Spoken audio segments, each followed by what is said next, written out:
gather as a traditional territory of the Mi'kmaq, and we pay our respects to the indigenous Mi'kmaq people of this territory, past, present, and future. Okay, the second item on our agenda is declaration of conflict of interest. Is there anyone at the council meeting on council who has a conflict of interest on any of the items that we'll be discussing tonight? If so, declare so now. Your worship, I don't have my computer up and running here yet. The Graham Shaw, Melanie Shaw proposal on planning for tonight. I live in the subdivision that's affected by it, so I'm guessing that that could put me in conflict. If correct me if I'm wrong. I guess the rule of thumb that I've always followed, and in discussing it with, I think Deputy Mayor and I discussed it, and I also discussed it with Robert, not this particular case, but conflict of interest in general. Yeah. If a councillor or myself or the Deputy Mayor feel that there is a conflict of interest, or the possible conflict, or perception of a conflict of interest, not a real, whether it's real or perceived, that you should recuse yourself. So if you think there's that it is, my advice would be to recuse yourself. But if you don't feel that there is, well, I don't personally. I don't feel that living in the subdivision will impact me, but personally. But I thought, and I'm just saying this, I thought that Councillor MacDonald, we identified a conflict.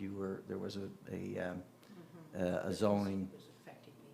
It was affecting you directly? Because this isn't affecting me directly. if that doesn't affect you directly, I would say you don't have a conflict. Other than I'm in the subdivision, so. I would say that to me is not a conflict, but if you feel it is, then. I don't. You don't? Okay. Well, if you don't, then that's fine. No, I'm not conflicted. But thanks for clarifying it, though. Okay. Thank you. Anyone else? No? Okay.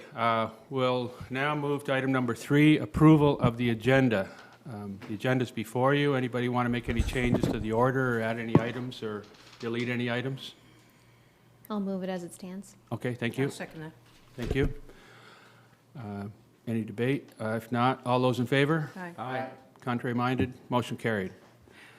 Okay, we have the minutes from our last, our regular council meeting of July 14th, and also our special council meeting of the 28th of July. We did have a special meeting, I thought, on July 15th. Did we not, Mary? Yeah, we did. We did have a special council meeting on July 15th as well, but the minutes aren't in this package. Okay, well, we'll approve them next meeting then, okay? So, is there anything in those minutes, any omissions, additions, or deletions, any changes at all to those minutes anyone would like to see? Your Worship, on the minutes of the 28th of July, first page, second last paragraph, Councilor McDougall asked the money that we borrowed for the land, the community campus, whether it was a variable or a fixed rate, and we were supposed to get that information back. However, I see the CAO is on vacation, so I just want to put it on the record that we'd like to know about that, but we'll wait till next month for that answer. Thank you. I do recall on that when we did the banker's acceptance, that my understanding was the interest rate was guaranteed for 25 years on the one that we did for the bridge, so or for the pipe to the to Charlottetown. Yeah. So I would assume we don't have anyone from finance here tonight, but anyway, we'll check on that and get back to you. But that to me, it is the advantage of banker's acceptance. It gives you certainty in terms of the interest rate. So, okay. It was just a question asked, and it would be nice to answer it. Thank you. Okay. Okay. Any other changes or additions or deletions to the minutes? If not, I'll ask for a motion for approval of those 2 sets of minutes. So moved. Thank you. Second? Thank you. Okay, all those in favor? Aye. Contrary minded? Motion carried. Okay, business arising from the minutes. Is there anything in the minutes that we will not be discussing tonight? Any follow-up other than the interest rate item? The only other thing I noticed was the E. coli out in T Hill Park. That was a question or something that came up last meeting. What was the question? I'm sorry? E. coli Oh, levels yeah. out at T Hill. Okay, yeah, yeah. Yeah, there was E. coli discovered a while back, and we've done some significant investigation, and we've done some alterations to the system, and we've installed new UV lights, and we're happy to say that it is clear now. We may be removing the signage here in the next day or so, but we're monitoring the system closely. There is some septic tanks in the area that we're going to investigate with the Department of Environment to make sure that we can find where the source is coming from, but we're confident with the new UV system that things are being treated and removed from the system, so no problem. Any other business arising from the minutes? Okay, we'll move to presentations from the floor. Jeremy, do we have any presentations from the floor tonight? No? Okay. Move on to my report. It's in your package. I guess the big news this month was the purchase of the 172 acres of property from the new high school and community campus, and I compliment council and commend council for their approach to getting that piece of work done. It was a great piece of work, and really glad to have it done. The other item of interest is a meeting that myself and Chief Administrative Officer Robert Hughes and I met with the Honorable Lawrence Macaulay and Minister Alward both at the same time to discuss and really argue strongly the case for increased federal and provincial infrastructure funding for Stratford. And there were a couple of takeaways from that meeting, and hopefully it will lead to a more recognition of this town's need for recreational, social, and educational, medical infrastructure in our town. We need, not all our town is connected to sewer and water. We need recreational facilities suitable for a town of our size. There's a lot of big needs in our town for infrastructure funding. We're a new town, we're growing quickly, so we really need infrastructure. And in order to get that, we need funding from our provincial and federal partners.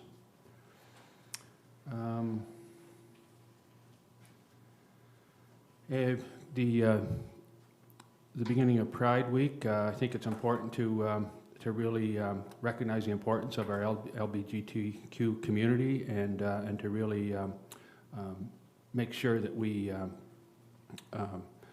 recognize and celebrate their inclusion and make sure that in the interest of inclusion and really taking pride in our diversity to celebrate their participation in our community.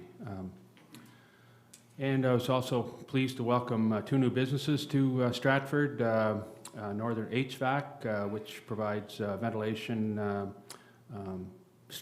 services to residents and commercial enterprises, and also one of a kind in the island, all EV, a used car sales area that only sells electric vehicles. So it was great to have that in our community. It fits right in with our sustainability goals, and so we really welcome those two businesses. Yeah, that's my report. Any questions on my report? Okay, if not, we'll move on to item number 8, Chief Administrative Officer report. Jeremy? I'm just getting back from vacation, but Robert's report is in the package. If there's any questions, I'll do my best to answer them.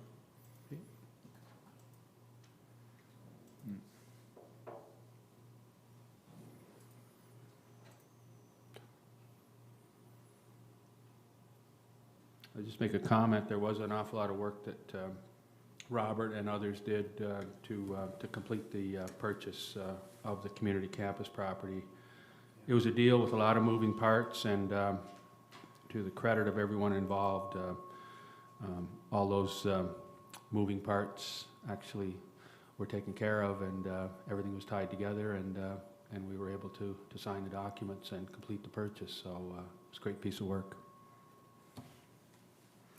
Is the Chair of the Safety Services, the second last line of the report, reviewed the transit on-demand pilot proposition? I appreciate that, and I know some councilors here at this table appreciate that, so that's work done towards transit, and that's good, from my point of view. Yeah, there was 2 other communities involved with that. I did the review before I left on vacation, and then Robert followed up with them afterwards, so that'll be coming up later in the package, but yeah, it's Good. Thank you. good. Jeremy, the letter drafted to Minister Blair regarding relief for the RCMP one-time cost adjustment. That's a great work of all councillors. We hope that goes through that way. So. Yeah, hopefully there'll be some result from that, yeah. Yep, that's great. Okay, if no questions, thanks, Jeremy. Okay. Thank you. Okay, we'll now turn to item number 9, safety services, and I neglected at the beginning of the meeting to welcome Corporal Lutley to our meeting. Thank you very much for attending, Corporal, and welcome. So I'll turn it over to the Chair of Safety Services, Councillor Derek Smith. Thank you, Your Worship. 9A, we had no Safety Services Committee in the month of July, nor are we going to have one in the month of August. We're taking 2 months off, and there'll be a heavy workload, I would expect, come September. Having no meeting does not mean that we did not contact our meeting members of the committee. They were in contact, and they gave approval to a resolution that's further off in this report. 9B, streetlight report. There's nothing to report this month on that. We get into 9C, which is the RCMP report. The RCMP report, the documents are there. The main document I'm going off tonight is the Stratford Mayor's report. That is your statistics for the month. There are 7 motor vehicle collisions, 5 reportable damages. The collision places are there. They seem to be on the main stretches of road within Stratford. Tickets for the month were 39 of various offenses: seatbelt, speeding, driving while suspended, et cetera, et cetera. The thing I'd like to point out to council is that not only do we have 39 traffic tickets issued, we had 39 warnings issued. I want to point out that we had 4 impaired drivers last month. 3 of those were not called in. It was patrolling of the police officers noticing something odd about the vehicle in front of them, stopping them, and finding out they were impaired by either alcohol or drug. So that was good. We always welcome 911 calls, but in this case, 3 of them were just noticed to be driving. In regards to our thing,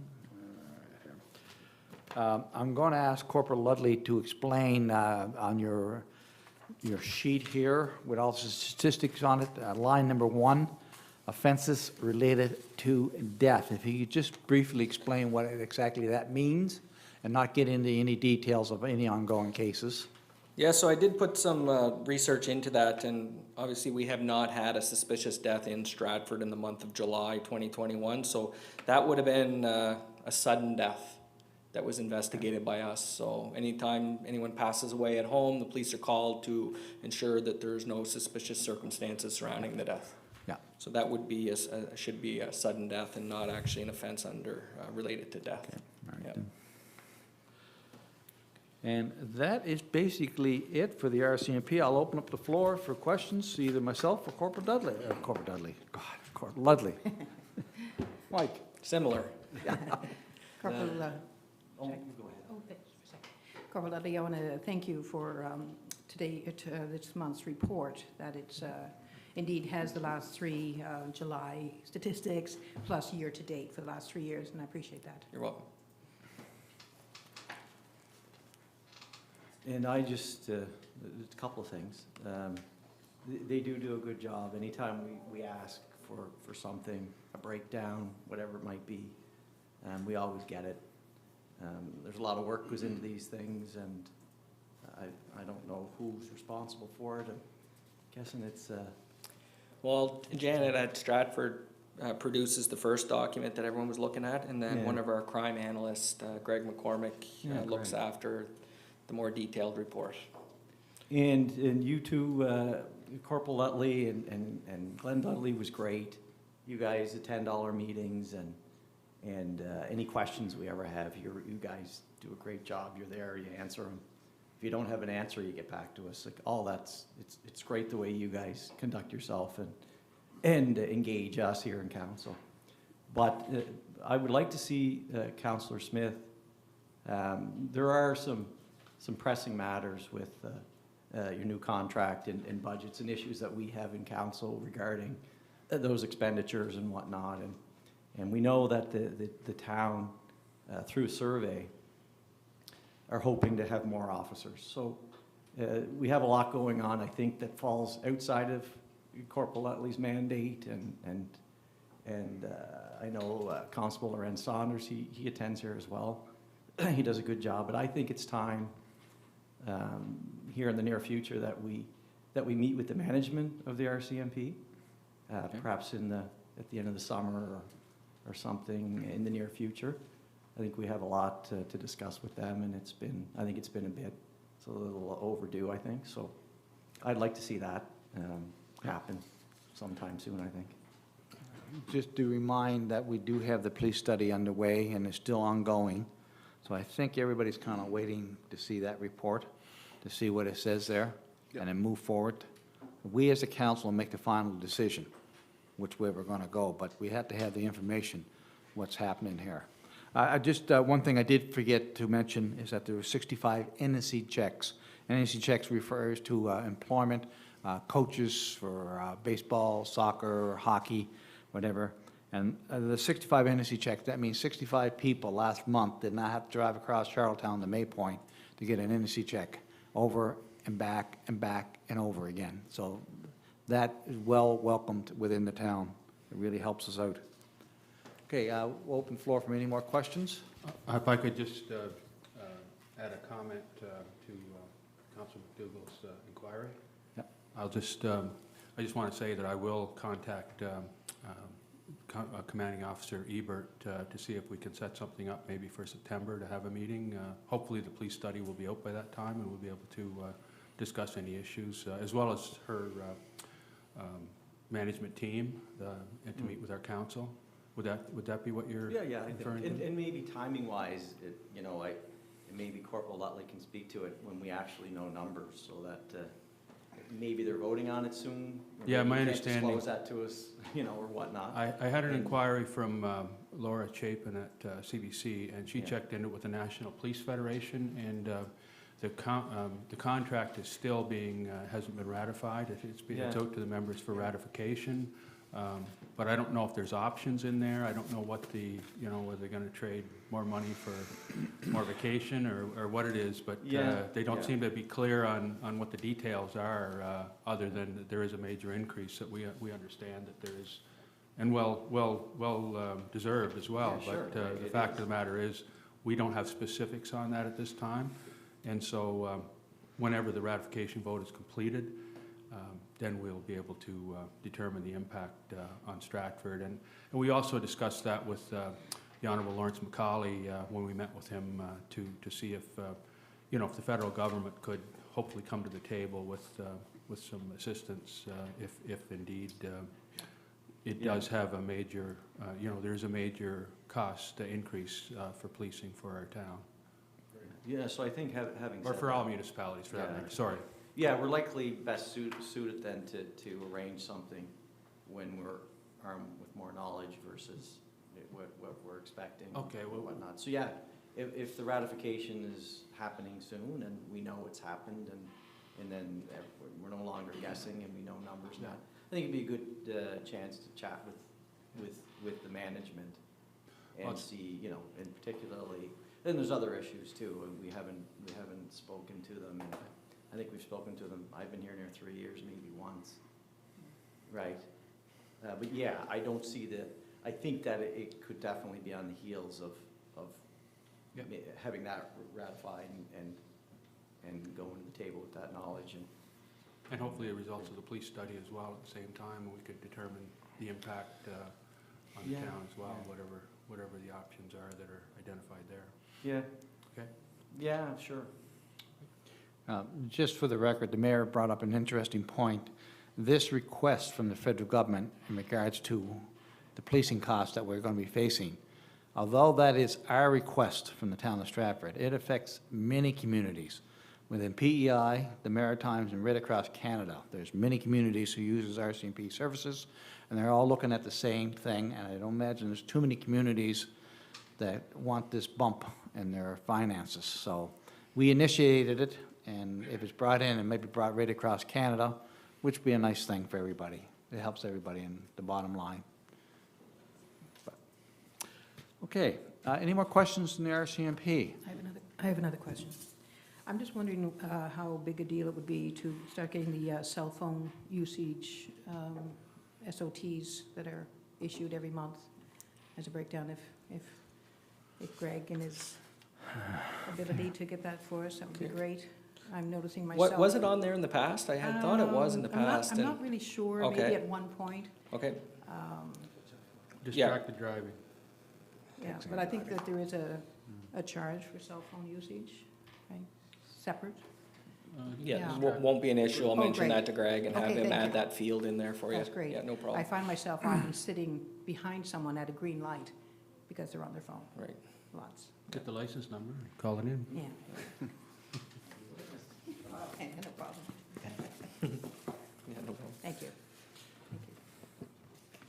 Corporal, the numbers are great there, the 39 and 39 warnings, I like the warnings are great, like Councillor Smith said, like your visibility lights are on, you know, people see you, it's great that way. It's, Yeah. other than that, there's any plans in come September now for the schools, for education-wise, for drugs and stuff like that, for the elementary? I know we're down the road, we're gonna have our seniors, we're intermediate high school here, I know, but is there any officers assigned to the schools, you know, Yep. Yeah, come so September? Yeah, so we're starting the planning process actually next week for assigning officers in Stratford to the two schools. And the responsibilities will be to go in at the beginning of the year and have a discussion with the administration, see what their wants and needs are, I guess, throughout the school year, and go from there. And we'll continuously show visibility at high traffic times on Glen Stewart Drive too, which we've always found was important to do so. We get a lot of people speeding, and if you're showing visibility, it seems to really slow people down, and the school really likes to see us there. So that's gonna stay in place as well throughout the school year. But yeah, so we'll go into the schools, we'll have that chat with them, and if they think that there's a need for some type of talk on bullying or whatever, then the liaison officer will look out after that for them. The vaping and the drugs and stuff that. I know Corporal Donnelly was great with us down at the youth center, and I was Chairman Grace, you came down a couple talks, right? The kids there was great, you know, very, very well. Yeah, we'd be happy to do that. I don't know if vaping or drugs is much of a concern at the elementary level, but Yeah. it's definitely a discussion that we can have. If, Yeah, well, once yeah, again, try if it, they yeah. think there's a need for it, then that'd be something that we would definitely be happy to help with, but. Yeah. And the youth center is older kids as well, like it's, what are the oldest ones in the youth center? They're 11, 14? or- Yeah, youth center, yeah. Is that the oldest, Jeremy, 11 to 14? They are up to 18 years old. Oh, to 18 now, Yeah. okay, yeah.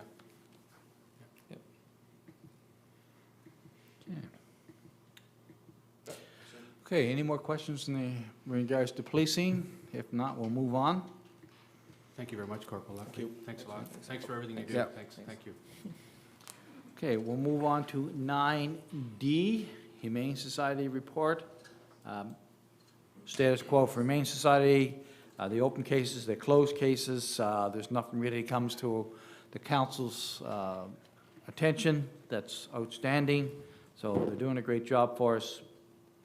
Any questions on Humane Society? Okay. All right, the next one, 9E, good news tonight, transit. The transit chart is there for you. The numbers are pretty well the same as per the month. They go up, they go down. But the big thing I would like to point out is that the pilot project for the on-demand transit is going to go ahead in September, Jeremy? Okay, just for people out there watching tonight, on-demand transit is going to be a ride-sharing program in certain areas of the town where people can call, be picked up, and taken to a main bus stop within the town of Stratford, and then you go to Charlottetown. I would like to think, and I hope, that this is a success, and if it's indeed a success, maybe we could look on-demand within the town as a whole and have main stopping points within the town for these buses. Instead of going through small subdivisions, they can be picked up. It depends on the ridership and the thing, but it's a step in the right direction. It might be what we'd be looking at. So that is coming in September. We also have a new project in regards to electric buses. They are coming. There's a resolution later on in this program that I'll be reading, and this program is for the study and the feasibility of this program coming to the greater Charlottetown area, which is Cornwall, Charlottetown, and Stratford. We are subject to a certain amount of cost in this study, and the study will be underway, and it'll be whether or not we're going to go electric, although it seems to be the way we are going these days. So, any questions on transit in regards to ridership? Councillor, what's our plan to get the information out to the residents in the area that this is affecting? Well, the first one would be the town sign. Pardon? The first one would be the town, electronic town sign. Yeah. That's number one. Emails, and Wendy's walking up, who's the expert in this, so I'm going to let her take it over. Okay, Wendy? I'll let you off the hook. We have it in the upcoming town talk. We have a feature in it. And T3 have committed to doing an information session as well. So we'll be promoting that through social media, e-newsletter, all our main communication channels. So, yeah. Thank you. And Jeremy, this is available for anybody, including students going to university and stuff like that. So the students who are looking for housing maybe can go further out and get the on-demand system to use the bus system. It's going to be available for anybody within the designated areas where we're going to have Yeah. the pilot program, so yes. Because I noticed that the university students are finding it hard to find accommodations. Well, this will allow them to go a little bit further out and find accommodations and use this system. Yep, could help for sure. Yeah, okay, that's great. Any more questions on transit? Okay. 9F, Crossroads Fire Call. Standardized month for the Crossroads Fire Department. I might point out that we had a water rescue, a capsized vehicle vessel off the Rosebank, 2 appliance fires, propane odor, and there was no leak found. Pretty standardized month, but I do want to point out that the Crossroads Fire Department has the capability and the equipment and the expertise to conduct water rescues if necessary. So it's another little tool in their toolbox that they can help the community with. And of course, they also help the outlying communities of Vernon River and Johnson's and wherever, East Point, I mean. Any questions on the fire department? Councillor, is the Fire Hall Committee still meeting and monthly? No, July and August, they take off. Okay. And again, if it's something special, they email the members of the committee and ask their input. Okay, and who chairs that committee? Right now is Dave Swan, Dave Swan. and we have a few new members from the town of Stratford who are actively involved and really giving good input into the running of the fire department. They're well welcomed. So. And they have 1 and 2 and 3 year terms on that committee? Yes, do they? now there's 1 and 2 and 3 year terms, so that way we don't have a massive turnover in any one year of committee members. It's very important to have members there who have been through these systems and can talk about past events and resolutions. So Thank you. It's a welcome addition. Any questions?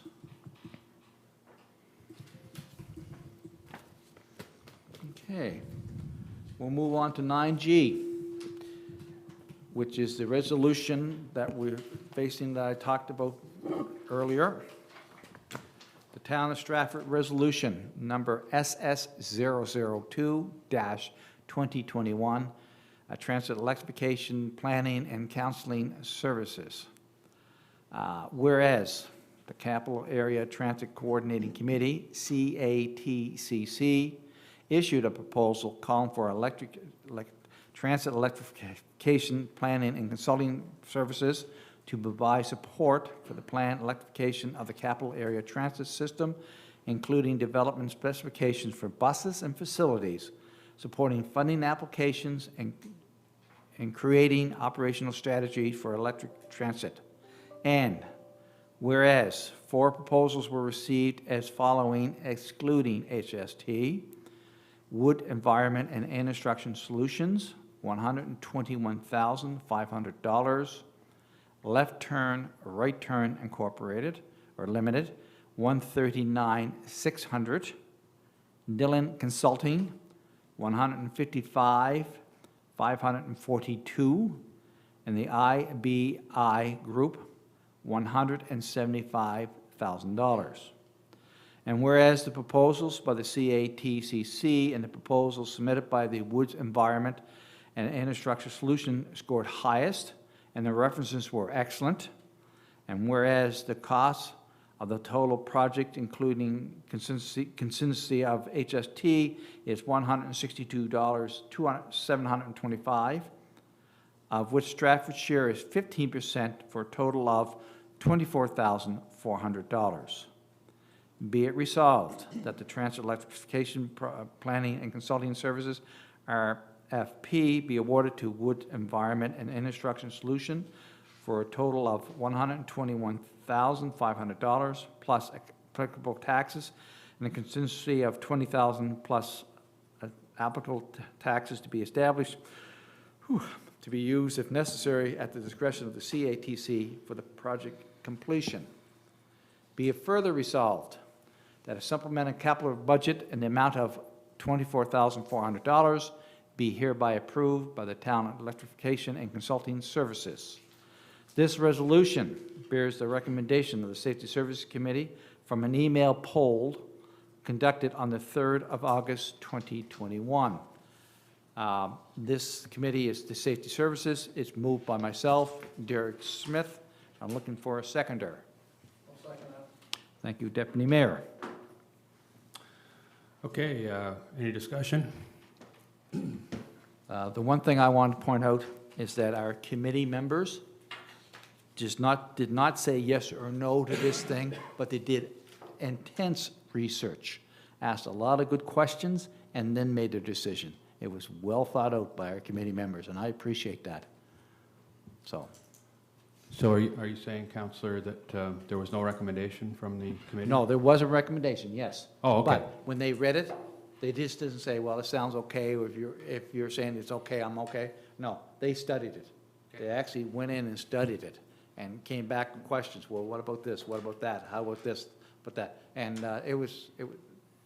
they really worked at it. The committee members really worked at it, and I appreciate that. Good input. Any comments or questions? If not, we'll call for the vote. All those in favor? Aye. Those against? Motion carried. Okay, thank you for your report. Thanks for your resolution. Thank you. Look forward to the electrification of our transit system. Okay, we'll now move to item number 10, Recreation, Culture, and Events, and ask the chair of that committee, Councillor Steve Gallant, to give his report. Thank you, Your Worship. Committee meetings, there was no recreation, culture, events, and arts and culture, nor events committee meetings this month. All meetings will resume in September. The arts and culture, 2 artists and residents have been identified through a recent expression of interest call out. Mistea Adit and Tricia Baldwin shall lead our programs for Stratford Elementary and Stratford Adults, respectively. Our program shall commence again in September. Our Stratford Youth Centre Council, while most of youth centre programs are not offered in the summer, the youth have accumulated outstanding volunteer hours from the previous year and are awarded with an off-island trip to Moncton from August 9th to 11th. So they're in there today from August 9th to 11th. While COVID had a negative impact on many activities and events, it did not hamper the community mind and spirit of youth-centered council members. Collectively, They contribute upwards 2,000 hours of community volunteer time over the past year. Planning for the September opening of the youth center is still well underway. There's considerable expectation that membership numbers will return to pre-COVID capacities. Our parks and courts and sports fields are busy. Our summer minor sport programs have entered into in the final weeks of season. Inconsistent weather has played a havoc on scheduling of games, but baseball, softball, and soccer and lacrosse, from all accounts, have been having great seasons. Baseball, PEI recently announced that a second season of a fall ball will return, making use of 3 of the 4 Stratford Diamonds for the month of September and October. Pickleball continues to grow in popularity and participation with the daily play at Kinloch Courts. The 4 courts see daily morning play by Stratford and neighboring community residents. The programs, all summer programs, are reaching out midpoint. The respective seasons. Fall programs will be commencing in September and October. Registration for art classes and recreation program will open on August 17th. And just wanted to add that down in Fuller's Marsh, there our natural playground is up and going. The park itself, the marsh itself, the bathrooms are up, the playground with the bridge, paving coming into Reeves Estate, parking lot. It's a lot of talk. I'm down there walking my dog, and people are very positive about Fuller's Marsh, and it's a gem there in our community. And I'd like to. The support we had from provincial government and support from council is great to see. And of course, Robert Cotton Park, our new horticulturist, she's doing a great job there at Cotton Park, and the parks are looking great, and our staff's busy. They're full out. As you see, come in tonight, the splash pad is full. Kids, the numbers this year are higher than last year. The outdoor skating park there, the numbers are higher, you know, this year. Skate park, yeah, the skate park are all higher, so it's a busy summer. As I know, the weather in July wasn't too good, but August is taking over. So, but anyway, that's my report. Was any questions? Just comment, I know my kids have winded down on their soccer and baseball for the year, and just to commend their rec department. They do a fantastic job, and they are challenged 100% with trying to facilitate all the numbers, trying to find places for them to play, and so they have a lot of challenges, and they pull it off and as seamless as they can. So they're to be commended, and I know my kids had a fantastic year in both ball and soccer, and to those involved in coaching and managing their schedules and whatnot, I tip my hat to them as well. Yep. There's a lot of time that people in our community volunteer as well. We have our staff and then the volunteers to pull it all off, and the seasons are winding down. I know, like I say, mine are done from my 2 little guys, and again, a fantastic year. Yep. And that's with the ISIP funding there. The mayor met with James Albert and Mr. McCauley. It's so important to get that ISIP funding, the infrastructure, and the other $4 million there for the baseball and softball fields and so on. It's so important because we're maxed out in that area. It's a really need for us, the town of Stratford, to get that funding through there. So I hope we have some good answers in September. I guess, Jeremy, everything comes through there, because we're hoping to get that done. And the fields are busy. Soccer, great.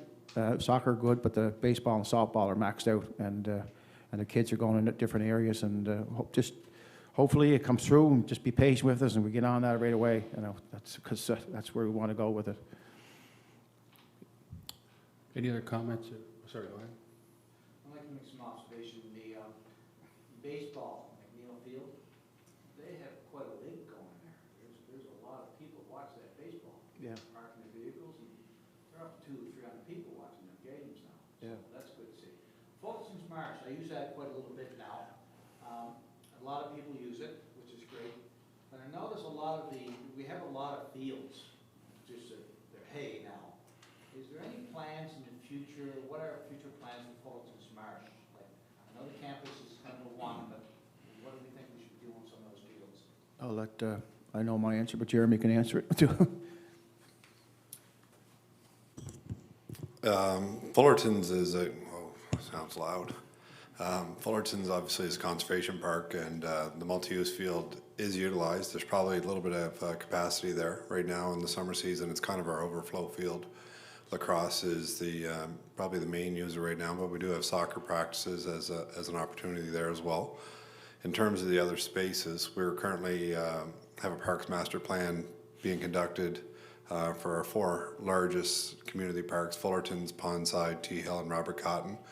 And perhaps that master plan will help give us some guidance for what we can do in the future. And then obviously we have the community campus down the road, and hopefully we can, as Councillor Glant said, hopefully we can get the infrastructure funding support not only for the road, sewer, and those utilities, but also for sport fields and some of those amenities that we require in our town as well. I like that new development you put in Pondside, that rink basketball thing. Money well spent, good area, but maybe we should consider putting one of those in Fulton's Marsh for that end of the town. I think that's probably something we should identify for 3 or 4 different sections of town, because it has been widely popular and well utilized. Thank you. Okay, any other comments or questions? I just have 2 things. One is the, I believe the under 15 girls won the Island Soccer Championships. I saw that in the paper. Do you know the details on that? No? Okay. No. Anyway, and the other thing is, with maybe I should be putting this to the Chair of Safety Services, but the by Fullerton's, the no parking signs on one side of the road there, that was parking was an issue. Yeah. Do you know if there's any progress from the provincial government on that, or is there? I don't, there's no signs there, I know that. You know. Oh, sorry. We're still working on that. In the meantime, the resident that is having some issues there, if there's going to be a major event in the area, we're going to put some barricades at the end of their property so that they won't be able to close off the driveway. And she indicated she would be happy with that until the signs are installed. So we're still working on that. Because one thing I noticed is a lot of people park on the sides of the road when there's all kinds of capacity in the parking lot. They don't seem to go down. They just see cars parked there and they pull in and park, you know, without going down and investigating the main parking. So I'm not sure what the answer to that is. I think the no parking signs will help for sure. And you know, people do park as close to the entrance to a field as they can. Sometimes they don't go into the parking areas, but with the no parking signs, I think that'll help. Okay, thanks. No problem. Thank you.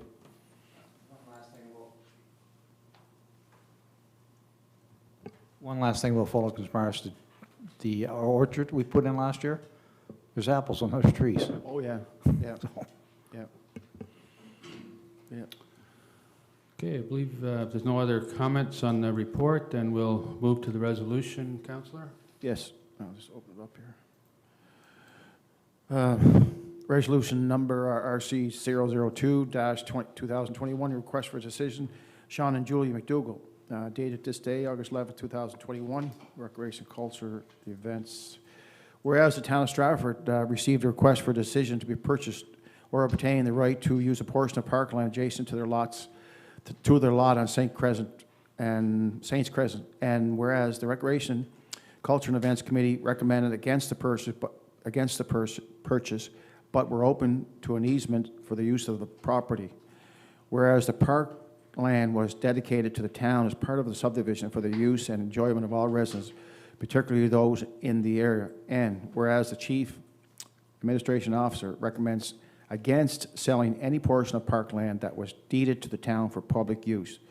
Be it resolved that the request for Sean and Julie McDougall to purchase a portion of the town's parkland be hereby denied. This resolution bears a recommendation of the Committee of the Whole at a meeting held on July 13, 2021. Okay, is there a seconder? I'll second. Okay, thank you. Discussion? This is an issue where a landowner wants to extend their property lines, and I can see the reason behind it. However, there are a number of different houses that are also adjoined to this area. And I can see where everybody will want additional land purchased. But once we sell land, you never get it back. And there might be use for trails or whatever. It doesn't mean they can't not use it, but they can, what's the word I'm looking for? If they wanted to maintain it, a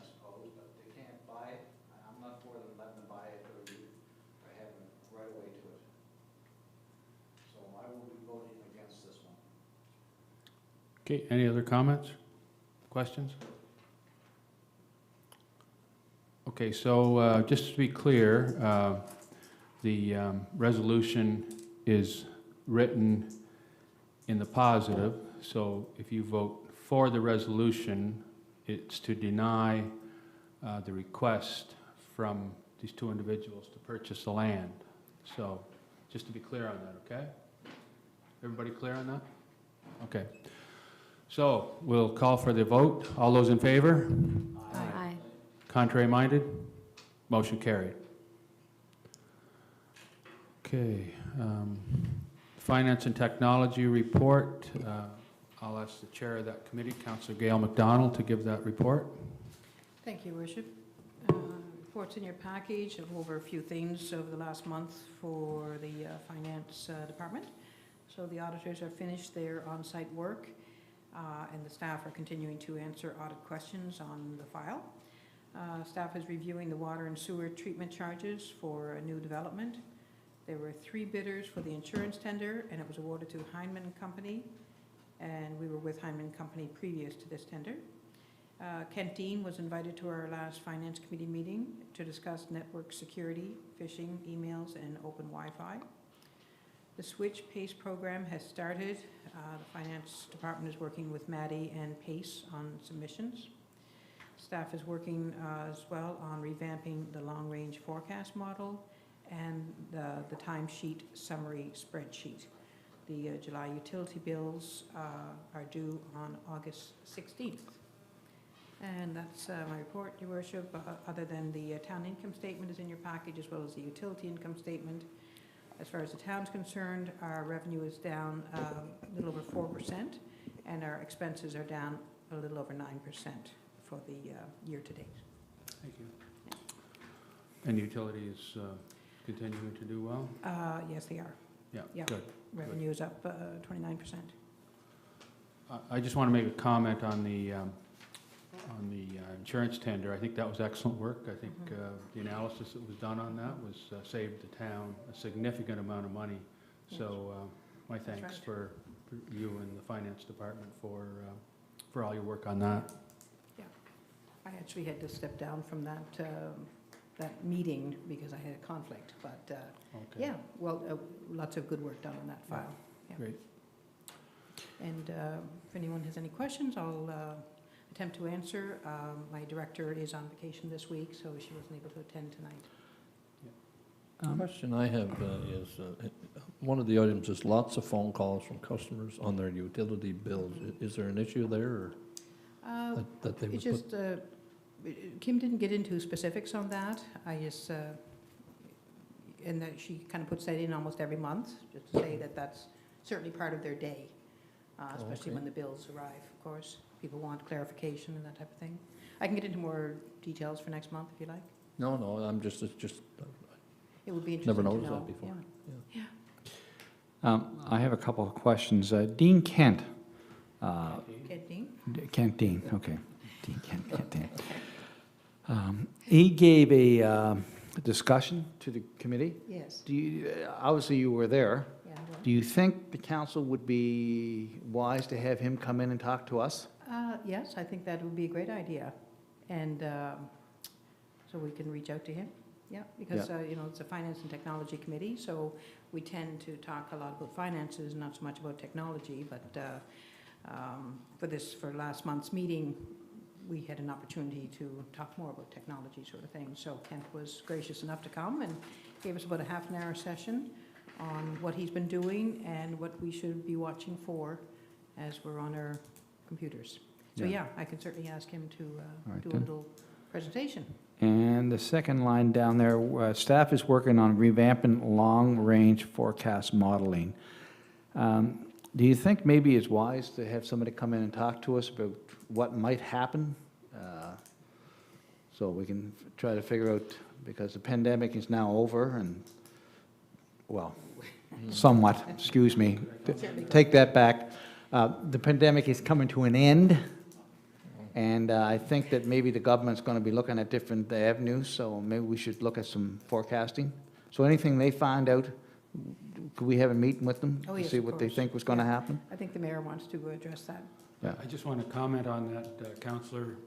The forecast model, the long-range forecast model that was done, it's based on 3 scenarios: an optimistic, most pessimistic, and what we really think will happen based on current trends and past trends. Excuse me. So I think, you know, in terms of the worst-case scenario, I think if the value might be in having, as you suggested, an economist come in and look at the model to see if the worst-case scenario and the best-case scenario are realistic, if they're within the parameters of the worst that can happen and the best that can happen in terms of both revenue and expenditures or expenses. I'm not sure what you mean by you're not sure what the federal government, what the government's going to do to get their money back. I'm not sure what you're thinking there. That was an email among the councillors, but being frugal with my money sometimes carries over with the council. And it just worries me a little bit about what might happen. And we want to make sure the taxpayers are well representative of But just to be moving clear, forward. just to be clear on that though, we did a long-term forecast just for that exact reason, to Okay. make sure that whatever scenario happens in the future, that we will be able to deal with it based on our projected both optimistic and pessimistic projections for revenue, and based on our projected optimistic and pessimistic projections for expenses. So I think that if the growth, if we stay at zero, if we go all of a sudden go to zero growth or negative growth, we do have a scenario for that. If we go to instead of 4% growth or 5% growth, we go to 15% growth. I think we have a scenario for that. I know, and I'm being extreme here, but it's based on the experts, the financial people's input, and Where is this information at? it's in the forecast. It's in that big long document that. Okay, all right, good. Yeah, so this point in the thing, Derek, is that long-term forecast that that we've been working on forever, that goes out to 2032, I think. And all they're, I think, identifying in here is, I think Daniel's just doing some formatting inside that existing long-range forecast that we've been working with for the last year or more, right? Yep. I think that's all that's going on. Jeremy can confirm, but I think it's just like some formatting. It's exactly what Councillor Burridge is talking about. He's reviewing all the information that's in that spreadsheet, because it is a fairly lengthy spreadsheet, making sure that all the formulas are correct and that someone is able to identify any issues or operate that program after the CAO moves on. So that's the reason for it, is just to make sure that everybody's apprised of how that long-term forecast is working. So we can say to the public that we are keeping an eye on things and we're trying to be responsible with Absolutely. their money. Yes. Good. Yeah, I think it goes out to 2032. I'm pretty Yes, sure that yeah, it it projects does, out to 2032. So, and like the mayor said, it has the different scenarios worked out. So it was a fairly intensive document and a lot of thought put behind it. So I think we can say we did our due diligence there for sure at this point. And it's a live document. As things adjust, you can go in. They kind of built it so adjustments can be made based on local trends. In 5 years, who knows, right? So I think it can be adjusted, which is good. And when you have a spreadsheet that extensive, it's nice to have an extra set of eyes go over to make sure Yeah. that everything is correct, so. Yeah. And as far as I know, when it's ready, it'll be released to the public. Good. Yeah. Thank you. And just to, oh, sorry, go ahead. No, you go ahead. No, I'm just going to end my report. Oh, that's it.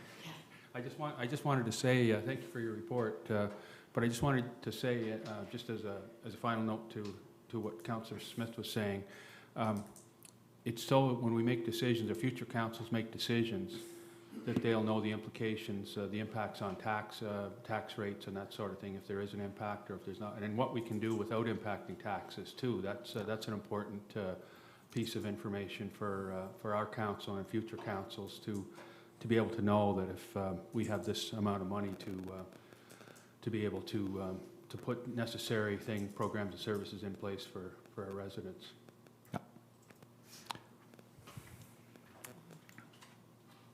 Okay, just take me a second to get this agenda back. Okay, thank you for your report, Councillor. Now we'll move to Planning Development Council and Heritage, and I'll ask the chair of that committee, Councillor Jill Burridge, to give her report. Thanks, Mayor. Our last agenda, minutes, which we use as our report from the last planning meeting, is in your package. Basically, it was updates on, we had a fairly active month last month. There was a lot of resolutions, rezonings, a lot of things going on there. So the Director of Planning gave an update on a lot of those. I guess he comes back with an update on how those resolutions went through council. One update on the Red Meadows is that it is, we have received a letter, and it is going to IRAC at this point in time. So that was one update on that. Other than that, I think everything else was fairly standard. Building permit summary, which we'll run through here in a minute. And then we have a resolution also tonight that we'll be discussing and voting on tonight. So those were the main things that were brought into the conversation. The one outstanding item filed under other was the Canada Mortgage and Housing Corporation have a housing supply challenge out whereby they're looking for municipalities to apply for a funding opportunity, and they have a number of things they want to address, and this is nationwide.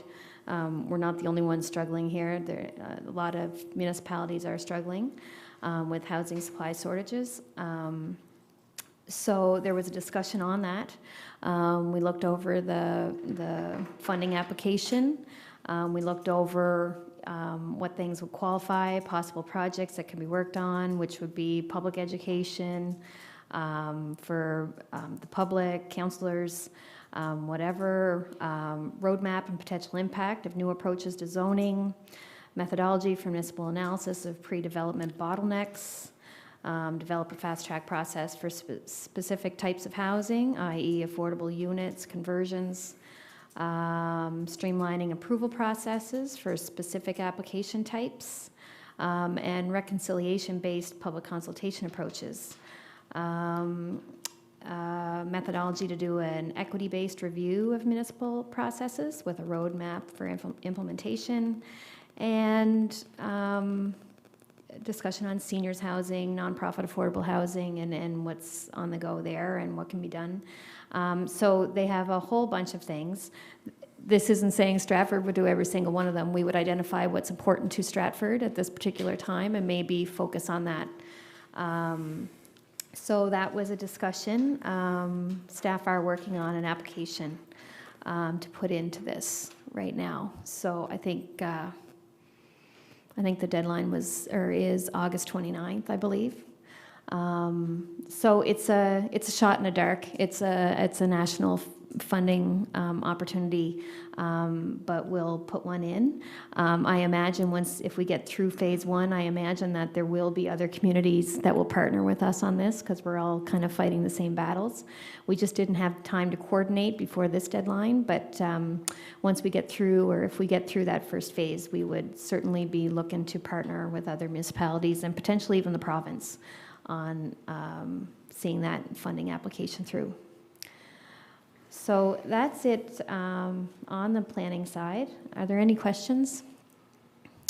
Under 11 in your report, section 11, the housing study. Yep.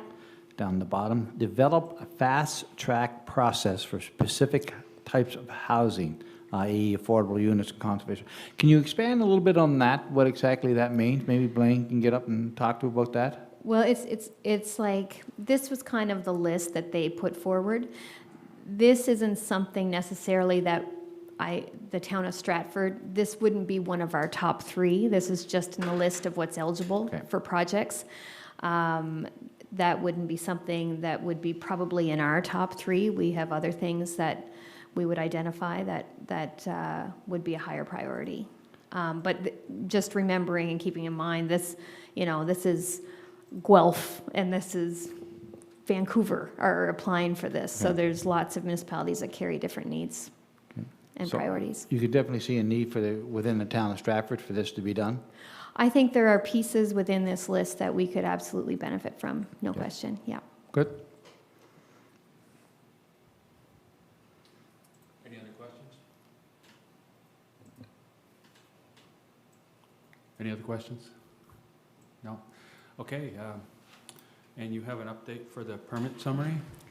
Yeah, so the permit summary is in your, well, it might not be. It is now. It was just put in last minute, but if you had to, you'd have to reload to see it, I guess, again. Anyway, it is in there. No, that's okay, Blaine. Usually I'll do a quick review here. So in the last month, for 2021. So yeah, our permits are still busy. In the building type summary 2021, we have number of permits issued 141. As far as dwelling units, the breakdown is 12 apartment, 8 townhouse, and 30 single-family dwelling. So that's the last report there, for a total number of dwelling units being 50. And then when you go into the building permit summary, we start to see the numbers and the specific addresses and permit types. A lot of pools. It's a hot summer. But at the bottom, you'll see that month over month, year over year comparison, we are having a big year. 28 million now in development summary. Absolutely.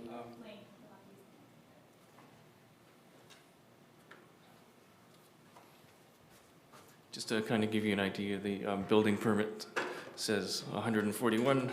As of right now, we're at 168. Wow. That's 141 that have been issued so far, but the But current number we're at right now is 168. Thanks, Blaine. So big year. Are there any questions on that? So having said that, and it seems to be a trend, is there a need for addition to the building section, the planning section, for additional personnel? Are they starting to get overworked down there? Well, they can call in help. They can call in consultants if they get overworked. Right now, they're handling it. They're busy, but they're handling it. I believe they haven't called in. Have they called in any additional help at this point? No. That would be something that we would have to look at, budget, I would guess. But they're maintaining right now. Man, we talk about planning, but we're talking about every department. If this town keeps on getting busier and busier, we're going to have to look at additional. The second thing is Foxwood subdivision had a call out. Did you attend up there and see what was I have an email to meet up with the crew at Foxwoods. I know the mayor. I think the mayor has been there. There's been a number of people. Kevin and Blaine have gone to visit. Yeah. Yeah, maybe the mayor can just give us a what. Well, all that was just a. They just wanted to speak to each councillor and myself about the concept plan that was approved prior to COVID, and also update. I think there was a change made where it was approved by this council that. I can't remember the name of the street down at the end of the subdivision. They moved from 5 lots to 6 lots, and that was approved a couple of meetings ago. But they want to move ahead quite aggressively, I guess, with that, with the development of the roads. Apparently, they have a contractor that is willing to come in and start working on this next phase, and so they just wanted to update the council and hopefully ask for as these things come up, to try to move them ahead as quickly as possible so that they don't lose any time. But it's just typical of a, you know, of a developer wanting to get on with their project and wanting to let the decision makers know about what the details are. Has this happened much with developers? Like, is this one of the first times that this has happened? It's appreciated. I mean, it's nice to keep us in the loop. I met with them and, you know, they're quite excited what's happening in that Foxwood subdivision. They're pretty well all high-end at this time. The duplexes are high-end and, you know, they have a model home there that you can go in and look at. And it's absolutely beautiful and it's, yeah, so I think they're wanting to be upfront and open with council and just let us know what's happening there and yeah, they're a real nice couple, if they are, I think they are a couple, but a young couple that extremely excited when you talk to them, they're jumping. Okay, jumping we over the have chair. Not a couple. Blaine shaking They're his not a head down couple? there. Okay, I just wanted to add something. yeah. This is to kind of address, Councillor, your question. This is a little bit more than, I guess, typical because it's a sustainable subdivision. And so right now they haven't revised the scoring table for the second phase. And during the process of getting the numbers, to get the points, one of the sections is consultation. And so that is one of the reasons why they are meeting more so than normal developers if there's changes or anything, just to notify us. So it's part of the consultation. It's one of the factors that will help them in their scoring. Okay, okay, so part of the process then. They do have a community gardens there right across the street that's for the residents in that area, and I believe they have their own little walking trail in there. I know it goes along the golf course when you're walking there. You can hear them walking and hear the dogs barking, and I believe it's theirs, Blaine, that they put it in. It's not a formal walking trail, but I think they've just made it a trail. Just on that, Deputy Mayor, they did mention to me that they're eager to get that turned over to the town. Yes, yeah, they told me that too, yeah. I don't know if you've been involved in this, Jeremy, or not, but it is something they're eager to do. There also is some existing trails already, so Yeah, that may be it. Yeah. But there's a lot of people using that. I mean, every time I'm golfing there, you always hear people talking or whatever there, so. There's been one park off the bottom of Tulip Drive that has been turned over to the town, and we're working with them about possibilities for, originally they were seeking a playground, but now they're looking for a nice garden. So Horticulturalist Heidi Wood and I will be going down to meet with them and developing a plan for that site. Thank you.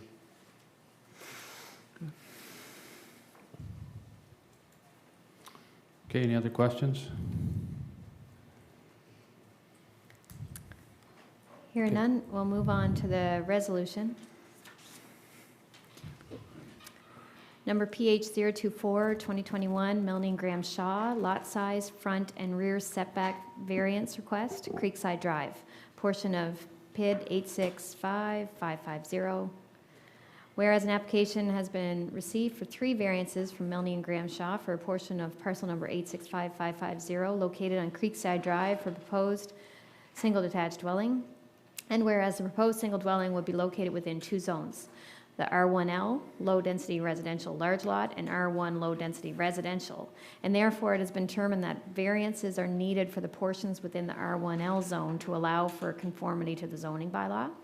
And whereas lot size variance request is for 357 square meters, or 24% to the minimum lot size that would be permitted in the R1L zone. The applicant therefore is seeking a lot size variance from 1,400 square meters to 1,083 square meters, and whereas the front yard setback variance request is for 2 meters or 18% to the minimum front yard setback that would be permitted in the R1L zone. The applicant therefore is seeking a side yard variance from 10.6 meters to 8.6 meters. And whereas the rear yard setback variance request is for 0.3 meters or 5.6% to the minimum rear yard setback that would be permitted within the R1L zone. The applicant therefore is seeking a rear yard setback variance from 7.5 meters to 7.2 meters. And whereas pursuant to section 611, council may authorize variances in excess of 10% from the provisions of the bylaw if council deems such a variance is desirable and appropriate, and if such a variance is in keeping with the general intent and purpose of the bylaw. And whereas on June 21st, 2021, 16 notification letters were sent to property owners who own parcels of land which are located in whole or in part within 60 meters, 200 feet of any lot line of the parcel being proposed for variance. No comments were received in regard to the variance request. Be it resolved that council grant approval to a lot size variance request for 357 square meters, or 24%, for a proposed single detached dwelling on a portion of parcel number 865550, located at Creekside Drive within the R1L zone. And be it further resolved that council grant approval to a front yard setback variance request for 2 meters, or 18%, for proposed single detached dwelling on portion of parcel number 865550, located at Creekside Drive, for dwelling within R1L zone. And be it further resolved that council grant approval to a rear yard setback variance request for 0.3 meters, or 5.6%, for a proposed single detached dwelling on portion of parcel number 865550, located at Creekside Drive, for dwelling within the R1L zone. This resolution bears the recommendation of Planning Development Heritage Committee as discussed at a meeting held on August 2nd, 2021. So moved. I will second that. So essentially what happened here is this, so right now, this is a preliminary plan. It's a proposed subdivision. So it hasn't been subdivided yet. It's a proposed subdivision. They're trying to figure out before they actually subdivide whether what they can do what they want to do with this lot. So, but the lot itself is cut down the middle between two zonings, R1L and R1. See that red line? So it cuts down the middle of the lot, and it's just like this is a rare occurrence. I don't think this happens very often, but this is where we sit. So essentially what the variances are they're trying to take, because half the lot is an R1L, they're trying to apply R1 zoning to this lot. So they want to basically fall under, do this plan proposed and build this house to R1 specifications as opposed to R1L specifications. So all the variances is kind of switching the R1L portion, any of those setbacks, and the lot size under, so it shifts and it kind of fits with the rest of the community, because that's all R1. All those houses are R1 on that side, so it would fit within that neighborhood. But it's kind of a rare, funny little thing for that to cut the lot that way, but that's essentially what they're trying to do, is build under the R1 zoning specifications as opposed to the R1L. Is the same thing going to happen across the way there where the line goes straight up with that lot too? Is that going to be the same issue? Well, that one's already built on. Oh, there's so a house already on it? There's a house already on that one, right? Darren, you would know. I'm pretty sure. Yeah, that's, yeah. There's a house on that. Yeah. In their lot that they're proposing to do this, the R1L lot, which is next to it, is separated too by a trail and some green space, so it's not Encroaching on it, yeah, yeah. compromising the integrity of the R1L subdivision. It's still separated. Yeah. In Yeah. other words, they're not gonna put that there and then right next to it be an R1L, Yeah, a lot that's gonna be built on. There's a gap between that and the next lot that's going to be built on. yeah, Like Yeah. trees, and so there shouldn't be an issue with it. no. Any other discussion? Is there any legal cost in regards to us on this variance? No, They no, would look this after is just everything? like a application to council for variances to, yeah. Okay, any other discussion? Oh, sorry, go ahead, Blaine. Sorry. I just wanted to clarify one small thing. They are in fact using the R1L numbers. The variances are for the side, the section that's in the R1L. But to bring it closer to the R1, what they're doing is, because if they were using the numbers in the R1L zone, it would be technically impossible for them to do that. So they're actually varying the R1L numbers, but because of this, they're bringing it more to conformance with the surrounding R1 neighborhood in terms of lot size and the setbacks. Just wanted to clarify that. And I guess also 16 letters went out and there was no comments, No, nothing came yeah. back, so the neighbors are okay with it, I guess. And Jill, if you want to, we found this a helpful tool in planning board, as you see where the proposed subdivision will be, and if you look at the lot sizes that are surrounding there, it's very comparable. Yeah. So therefore we felt that this variance would have negligible impact to the surrounding neighborhood. Thank you. Okay, anything else? If not, we'll call for the vote. All those in favor? Aye. Aye. Those against? Motion carried. Thank you for your report, Councillor Burridge. Thanks, folks. Okay, we'll now move to infrastructure. And I'll ask the chair of that committee, Deputy Mayor Clow, to give his report. Thank you, Your Worship. Infrastructure, we didn't meet in the month of July and August, but we will be having a meeting for sure in September.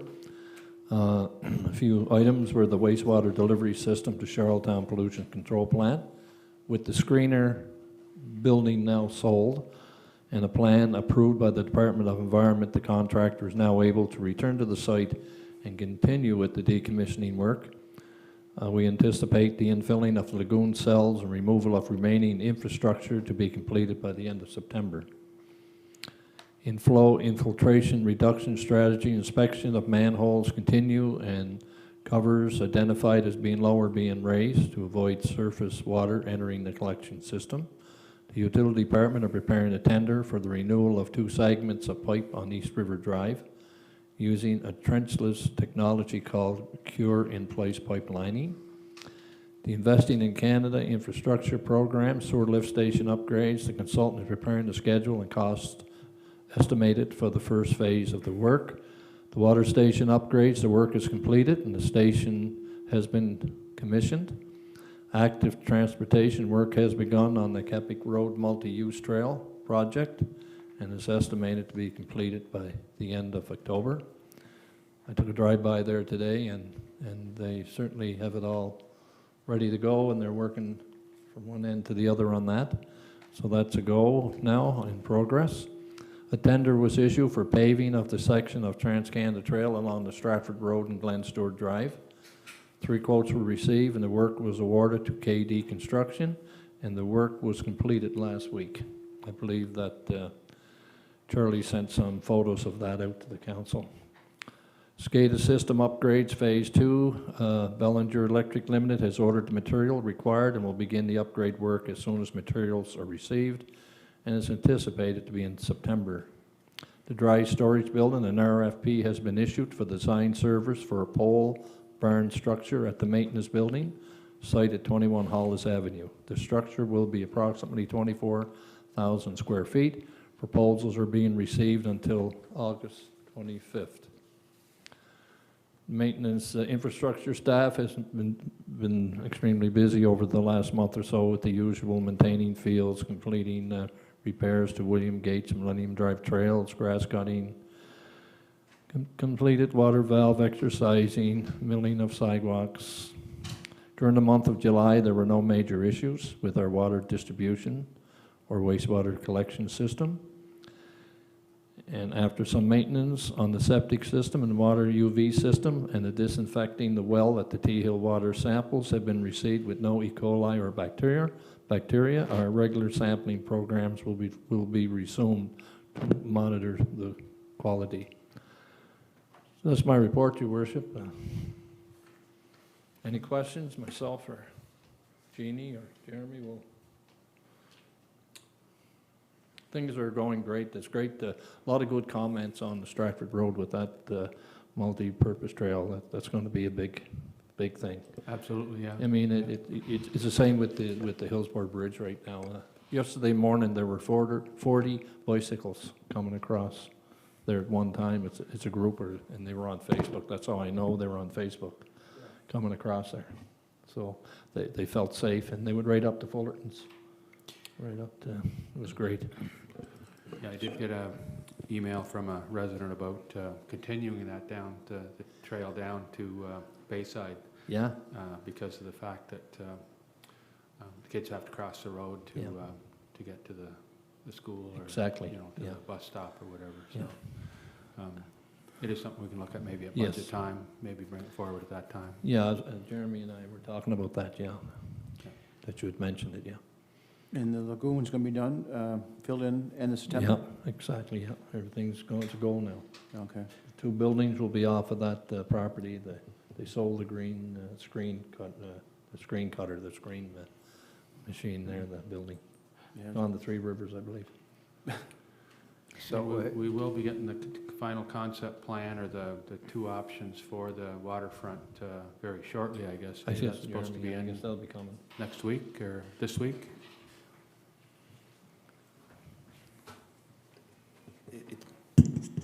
It's in now, and we're reviewing the information, and we'll be bringing that to you Oh, very, okay, very, great, very soon. great. Yeah. So we'll have a look at that very soon then. That's Yep. great.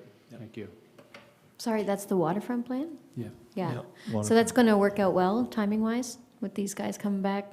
Absolutely, yeah. That's Perfect. going to all Yeah, work out nice? Perfect, yeah. Very Ah, good. good, good. Deputy Mayor, the question I have, obviously, we're growing and we're expanding the town and putting the trail systems in, whatever. Do we have enough staff, I mean, to maintain and keep on building this stuff? Because we don't want to stretch our staff too thin here. Jeremy So better to answer that, I guess. I think things are going good, but he can expand on that. Myself and Jeannie are reviewing that on a regular basis with the staff that are there now and the supervisors to make sure that we have enough staff. And if we don't, we'll be bringing, something forward to you at budget time for sure. Yeah, good, thank you. Jeremy, I just have just on the bylaws and complaints and investigations.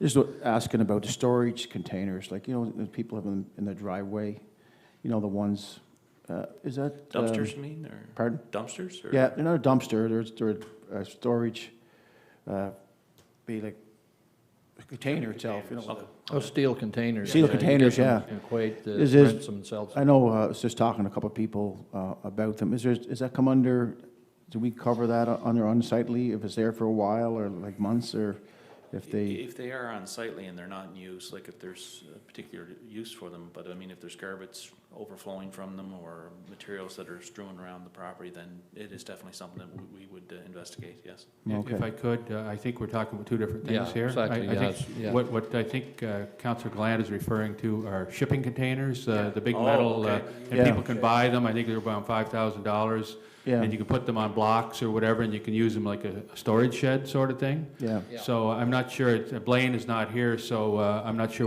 what's in our bylaws about that, but Yeah, it's that- something we could check maybe and get back on the next In that next meeting. particular case, they would have to have a permit for those, and I don't think they are allowable in all cases, but I'll definitely check in on that and Yeah. get back to you. That'd be great. I saw 3 or 4 of them in our ward there. Councillor Clough was just wondering, asking that question, because some of them, were there for a while, right? Yeah, sometimes they're dropped off if people are moving. Yeah, stuff, understandable. But Oh, if yeah. they're there for several months, then it's Yeah. likely that they're put there permanently, so we'll look into that and get back to you next month. Chair of Infrastructure, but I'm sure you'll refer it.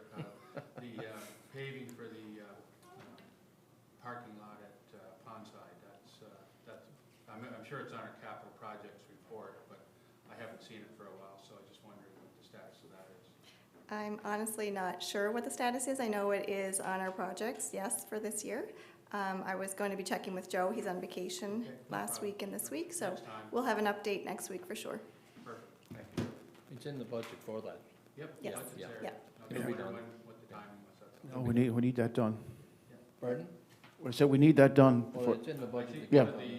one of the things might be there, though, is if they dredge the pond, there's going to be a lot of heavy equipment, so it wouldn't probably make sense to do the paving before the dredging is done, if that's going to be done this year as well. Okay. Yeah, that's something I just became aware of today, and I think between Jeremy and I, we're going to look into that and find out what the status is of that dredging project, so that, yes, indeed, we don't pave and have them using the parking lot right after we do work there. Yeah. We coordinate that. Yeah, thank you. Is that site is also subject to an installation of an art piece?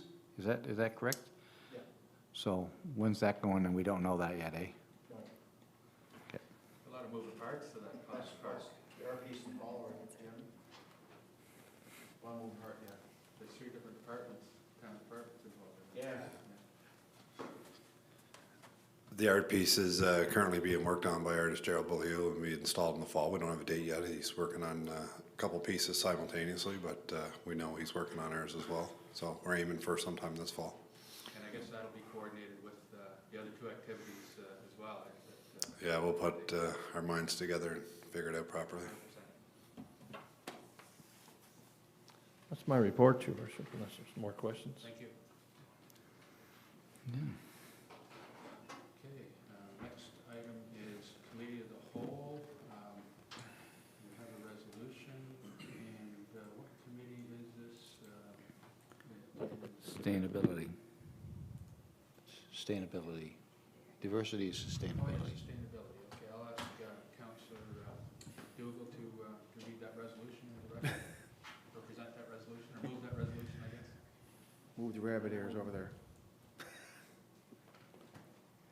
The Town of Stratford resolution.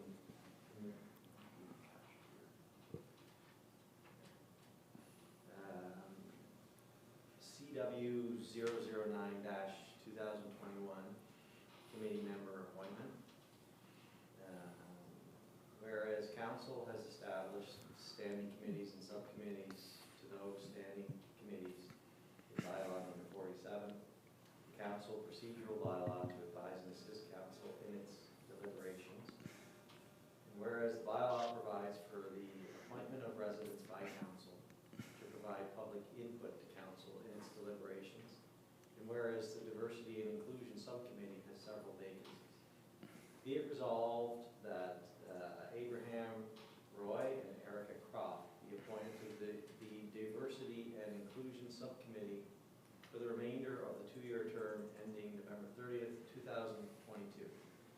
This resolution bears the recommendation of the Committee of the Whole as discussed at a meeting held on July 28th,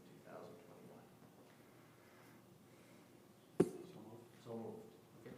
I'll second that. Thank you. Any discussion? Okay, call for the vote. All those in favor? Aye. Those against? Motion carried. Okay, thank you, Councilor McDougall. Now we'll move to sustainability. And chair of that committee is Councilor Darren McDougall.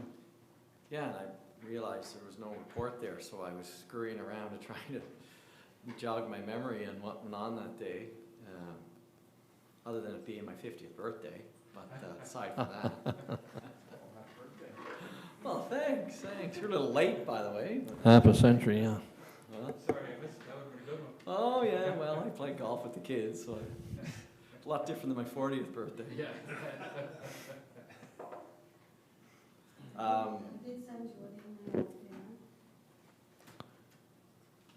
That's fine, Mary, I got it sorted.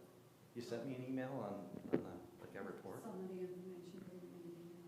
I was just gonna say, wish you had. Yeah, that's right. So you get it.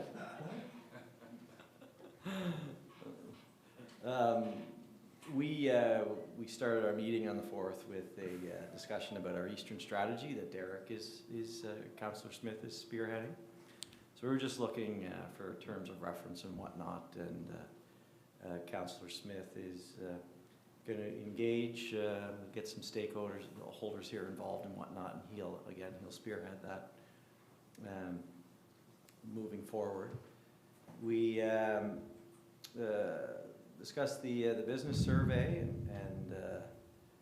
Wendy, of course, was involved in that discussion. And if you feel free, if you want Wendy to give an overview of the survey. If not, that's fine. Yeah, it is what it is. Yeah. I'll share it around. Yeah, that sounds good. David Faulkner asked if we were interested in purchasing a piece of land. It's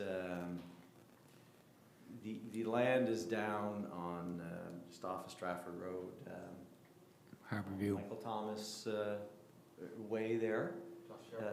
Yeah, Shepherd down in that area, and it's in that general area. You're right. It's at the end of the day, Maddie went and assessed it and looked at the piece of land. And in his proposal, for our purchase, sake of our purchase, is just to preserve the land. There's a lot of trees and whatnot in that parcel of land that he himself wants to preserve, and he came to us, and I think that at the end of the day, he's not in it to make a big amount of money or anything. His interests are in the preservation of what's there. Maddie's assessment was that she saw the value for the town, so in our discussion at the meeting, the committee, the consensus was that the committee also agreed. So at some point, we'll have a decision on that in council here, but I know that the committee was in agreement with David Faulkner's proposal.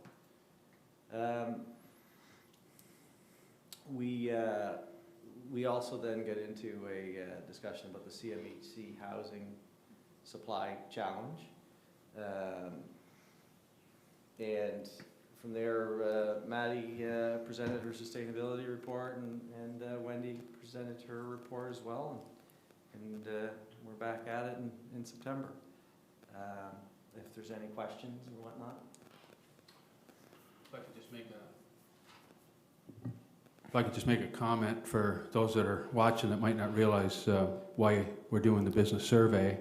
It's being done to find out from business owners and people that run businesses here in town what their issues might be in terms of how we can support them better, and things that the town can do to make the environment better for businesses. I think every councillor had some good input to that survey, so that it will hopefully give us information that'll help us better able to sustain a good business environment, a nurturing business environment, and something that will allow businesses to want to locate here as well as to be successful here. Yeah, for sure. Wendy and staff are very engaged with our business community and offering any assistance or whatnot to help to attract businesses or whatnot. It's a big part of their mandate, and they do a great job to engage that community and you know, sort out what the town can do to help. And they do a fantastic job at it. I just have two comments to make. One is the SWITCH program. This is not part of the report, but the SWITCH program, people did put off a workshop for us, Wendy, online, and there was a lot of people from Stratford on the call. So there was quite an interest from the town of Stratford residents in regards to the program. And the diversity group is starting to get fulfilled back up again with different types of people, and they're going to be starting moving forward again with their views and opinions. There's an in-person switch information homeowner session next week on Wednesday. We'll be sending out some information to council probably tomorrow, but we do have that on the books. They're coming over actually from Pace Atlantic to put that on in person, so we have the Stratford Emergency Services Center booked for that. Who's that open to? Any homeowner in Stratford who wants to learn more about the program. Yeah. And I'll comment that there is a ton of interest, and yeah, there really is. It's a great program, and it's obviously the response from the community clearly displays the value of the program. I know that we had, and Wendy can maybe give us an exact number, but we had, I think, up to 70 applications or inquiries so far, and I pointed out at the meeting too. It's not just benefiting, and it is benefiting obviously, and that's the main focus for us is our residents. But I spoke to some installers as well in this particularly in the solar space, and they were challenged as far as offering clients what bigger companies, particularly province companies, could offer clients with 0% financing. Now with the SWITCH program, they're on an even playing field. Yeah. And they can direct the client to us through that program. And it's creating more opportunity for some of our local businesses as well. So it's been very well received, and I tip my hat to all those involved that plugged away with this, because I think there was a lot of roadblocks, and obstacles and whatnot along the way that they had to overcome, but they plugged away, and at the end of the day, now that it's here, the citizens have really taken to it, and it's obvious now that the program was well worth it to keep up and keep plugging away to get. And the people who are running the workshop asked us to spread the word around, like word of mouth. Talk to your neighbors, talk to your friends about the program, have them look into it. So they want to make a go of it. They're really working hard at it, so it's good. And they're looking actually at inviting council to a session, your own session next week while they're here as well. So we're just waiting to get those final details, and I'll share those as soon as we have them. Yeah, and just for anyone that's watching on Facebook Live or on the internet, it does offer together with what the province offers, some pretty powerful incentives for sustainable approaches to home heating, insulation, ventilation, and that sort of thing. Anything in those areas that would improve your energy efficiency and reduce your carbon footprint, I think would be considered, like up to, what is it, $40,000, I think it is, and the province offers up to $5,000, I believe. So if you combine the two, it's a pretty attractive. At 0%, I think the province is a grant, I believe, up to $5,000, I believe. Yeah, the province has an incentive, up to $5,000, depending on your level of efficiency. If you score a certain, I believe the range is $2,000 to $5,000, and yeah, it's a grant. Yeah, and then if you combine the 0% interest, I think that's what it is at on our end. So and there's other federal government opportunities as well for funding, for solar anyway, that for sure. Yeah. Up to 10 grand, I believe, for solar installation. So through programs offered through the federal government. So it is more accessible now to people that might not have the resources to be out of pocket, whereas if they can get the money at 0% to get something that's going to pay for itself within 5 to 10 years or whatever, then it makes a lot more sense, and it will hopefully reduce the whole town's carbon footprint and make us more energy efficient. Yeah. Just wanted to point out that the program, although we talk about solar and heat pumps, it's so much more than that. It's windows, it's insulation in your attic. Yeah. There's a lot of stuff, so if you have inquiries, give them a call. HVAC, all sorts of things, yeah. Okay, thank you very much for your report, Councillor.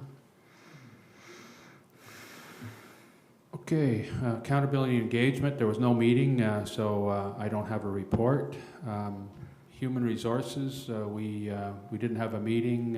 Anything to report there, Deputy Mayor? No, it's just, we have a subcommittee among the council to work with Robert to develop a CAO performance evaluation instrument in order to finalize the CAO bylaws. So we will be getting together shortly. We have identified some people that came forward. So we will be working with Robert on that. We've also developed a subcommittee of council to be on the interview panel for the hiring of a new CAO in the new year. So that'll be coming forward in the next month or so. There'll be dates for meetings. And so, great, look forward to it. Thank you. yes, yeah. Okay, at this point, item number 18, inquiries by members of council. Are there any inquiries that anyone would like to make about any issues about the town? If not, we will go to other committees, and we'll move to the seniors, Stratford Seniors Complex. As chair of that committee, Deputy Mayor Clow, to give his report. Yes, everything seems to be going well there. The annual inspections of the units are going to be done this month, and all the units are rented, and so everything's great there. So unless there's some questions, though. Okay, any questions? Okay, thank you for your report. We'll move on to item number 20, appointments to committees. We don't have any, we have already passed a resolution to appoint 2 new members to diversity and inclusion. There's no other pending appointments. So we will move to item number 21. That proclamation is actually going to be presented at our next meeting in September. We will be presenting or reading the proclamation for the Fetal Alcohol Spectrum Disorder Awareness Week from September 6th to 10th, 6th to 10th, 2021 at the next meeting. So I'll be signing that and that proclamation and presenting it at our next meeting. Okay, next item is item 22, other business. Any other business anyone would like to put on the floor at this time? No? If not, I'll call for a motion for adjournment. We're now adjourned.